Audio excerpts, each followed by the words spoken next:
What up, everybody? I am Mark Shapiro, and welcome to Are You Being Real? And we have a group episode today. Yeah. This is the second ever group gathering, and we're going to bring you a conversation that is bold, inspiring, real, and I don't know what's going to happen here. We'll see. I am thrilled with this crew that we have here today. We've got Zach Puchtel, the author of the upcoming book, The American. Yes, sir. Good to be here. We've got Caitlin Turner. Most people know you as Gypset Goddess on Instagram, empowering and inspiring one post at a time. We've got Amber Valdez, the life purpose cheerleader, cheering on 1 million souls on fire to live their purpose. That's right.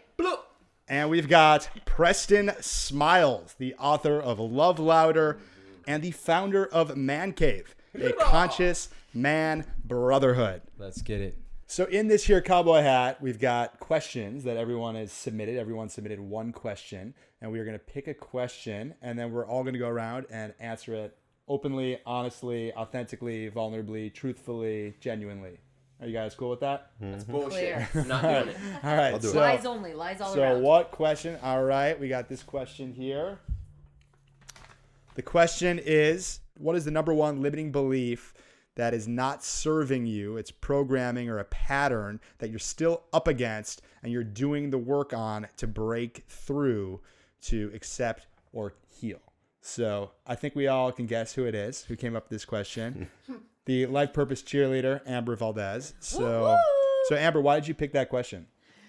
I picked that question because I think there is this belief system that coaches and leaders and light workers have it all figured out, and it's starting to trigger me beyond belief. This self-righteous, perfect video and perfect this and perfect hair and perfect makeup and perfect copy, and I think the world is over it. And so I thought it could be pretty powerful for us light workers and leaders to be super honest about what it is that we're currently up against right now, so we can be even more human, so we can really realize we're all in this together. Great call. Thank you for bringing this question, something that's real for all of us. And Amber, go ahead and lead us out by picking whoever you want to answer the question first. You're welcome to answer yourself as well. I will start because I want to lean in and really set the tone for us to get real deep. So I just recently this week uncoupled with my partner for 3 years. And it has, like any breakup, allows you to really face off with yourself. My messaging is you matter, you're worthy, your purpose matters.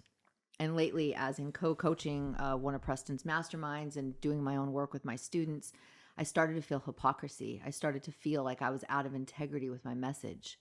Knowing that I matter, knowing that my purpose matters, owning my worth in my business and my friendships, and when people don't align, I clip them. I have no problem with clipping bad friends out of my life or business partners. I don't think twice about it. But when it comes to love, I have realized, and I had to get super honest with myself, that I have not been owning my worth in my relationship. And it is very confronting because I'm so committed to being in integrity, and I'm so committed to leading with that. And so, I can't keep saying I matter and I'm worthy when I'm not owning my worth in all areas of my life. And so for me, the area that I'm committed to is owning my worth and making sure that my partner mirrors my worth and is able to affirm my worth. So good. And thank you for going first and sharing that out there, because now, it's out there. You got to own that. So that's amazing. And you certainly have the awareness, like the self-awareness of that. What do you think is going to be the most challenging thing for you to actually follow through on? Thank you. Been thinking this as well. So learning to not let someone off the hook, a partner, and not enable, and just being honest with that for me will probably be where does the patience stop? Where does I don't know, I guess just where is that fine line? Where is that dance? So that for me is the truth. That's where I get to be, and it's women. That was real. Thanks. Very. Yeah. Who would you like to volunteer to go next? Preston. All right, Preston Smiles. Here we go. Biggest limiting belief that's standing in the way of what you want next. So one of the things that I teach all the time is that it's not a matter of becoming, it's a matter of revealing. And, you know, in 2017, my wife and I became millionaires. And Congratulations. Thank you. I'm the first person in my family to ever do that. Wow. You know, and coming out of special education and making up a story about myself that I was, you know, retarded and dumb and all the other stories I had about myself. It's been beautiful that I made money the goal, right? And I went after it and I knocked it down. But it didn't fill that part of me that deeply knows that I am enough. And so the limiting belief that's come up for me a lot that I'm still breaking through is that it's not my job to focus solely on doing. That I am truly enough and I am a businessman. In a previous episode, we talked about, and I think this was off camera, but I was explaining that growing up, all I saw was, you know, everything that was great was white.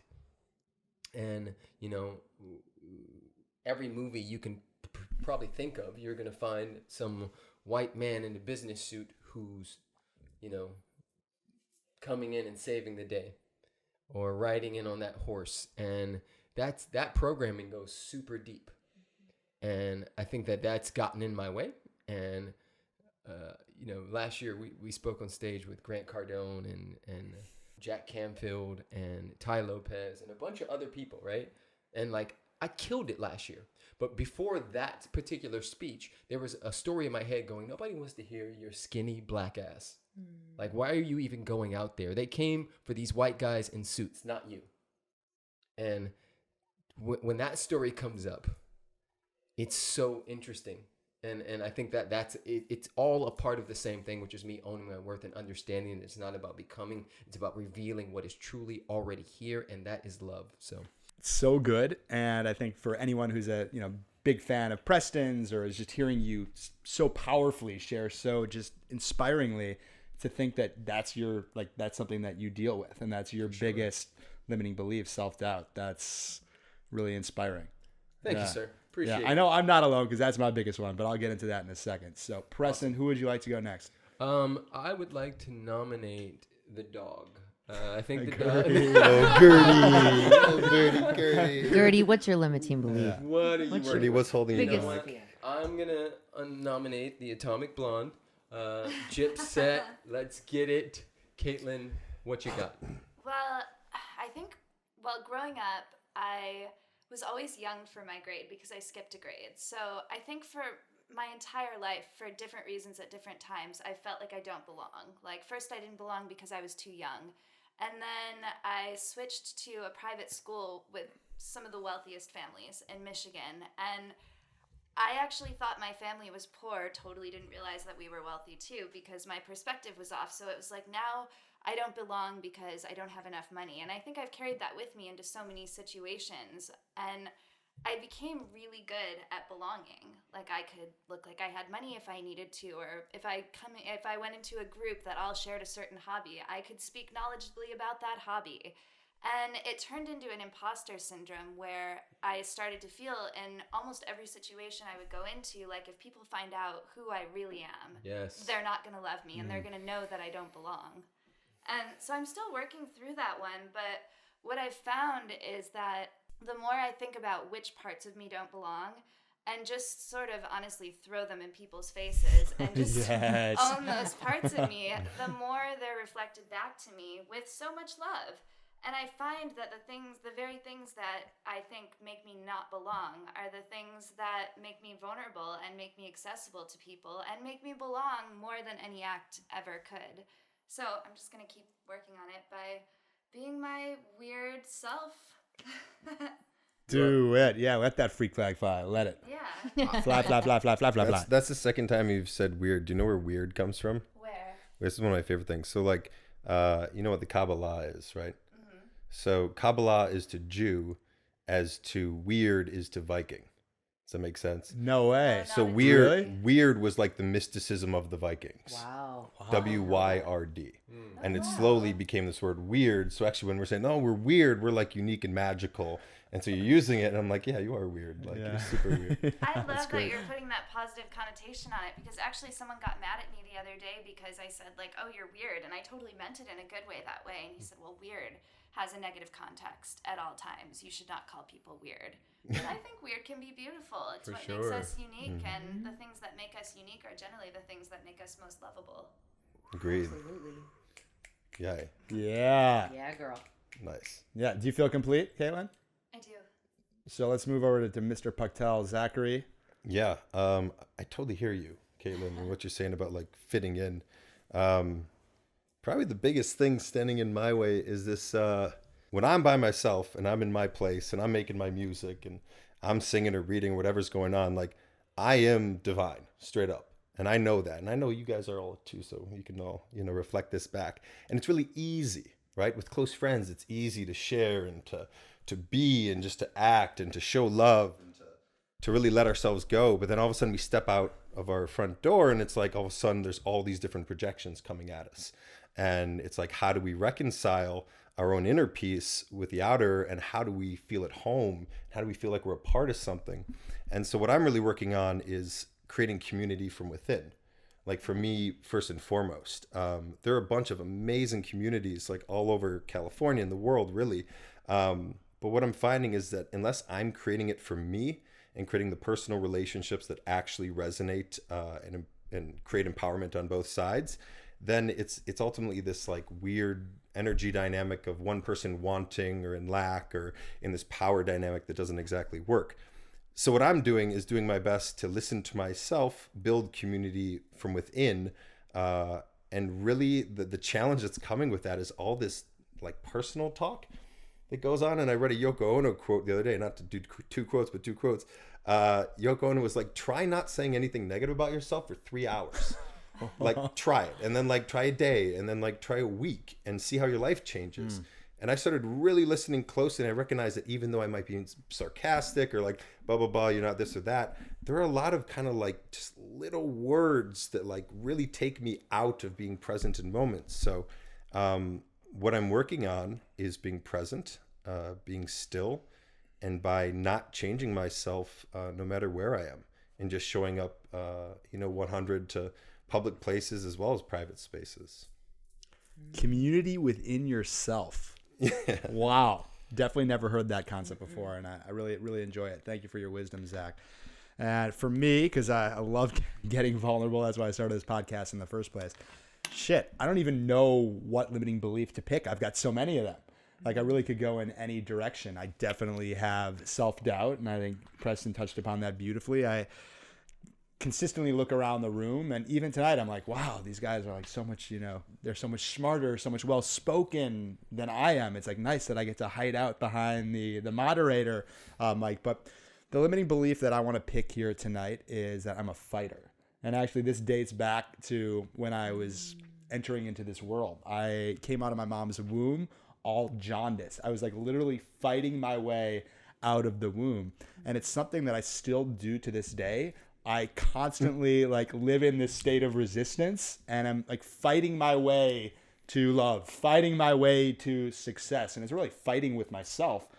But I make things way more difficult than they need to be.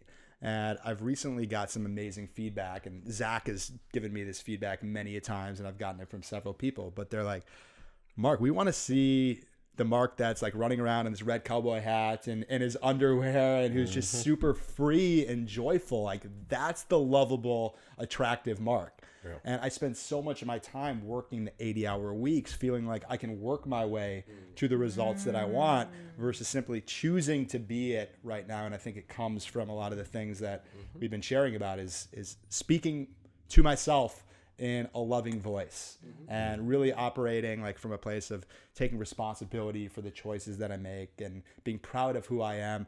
I mean, I hear from people who listen to this podcast all the time. I get messages every single day, and there's a lot of days that like I'll look at the message and I'll be on to the next thing without actually letting myself appreciate the message. And then there'll be other days when I'm beating myself up, and then I'll read these messages and I'm like, oh my God, like I'm already who I've always dreamed of being. So it's just kind of like losing myself and finding myself and just being really loving and not constantly beating myself up, which is what the breakthrough that I get to experience and that I'm committed to. And I feel like I'm in a good place right now. So You're so beautiful. And you should wear that red cowboy hat all the time.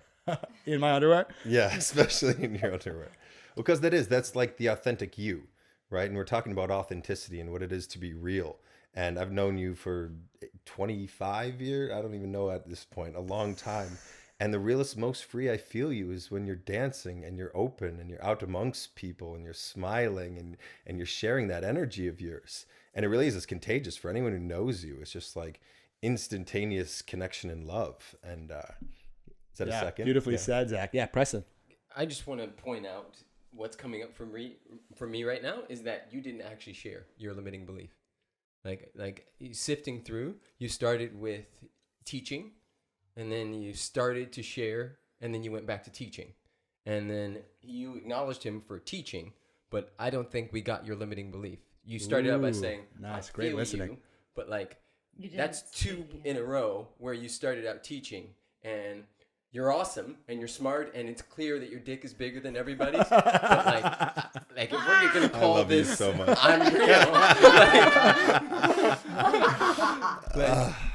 That's not a limiting belief.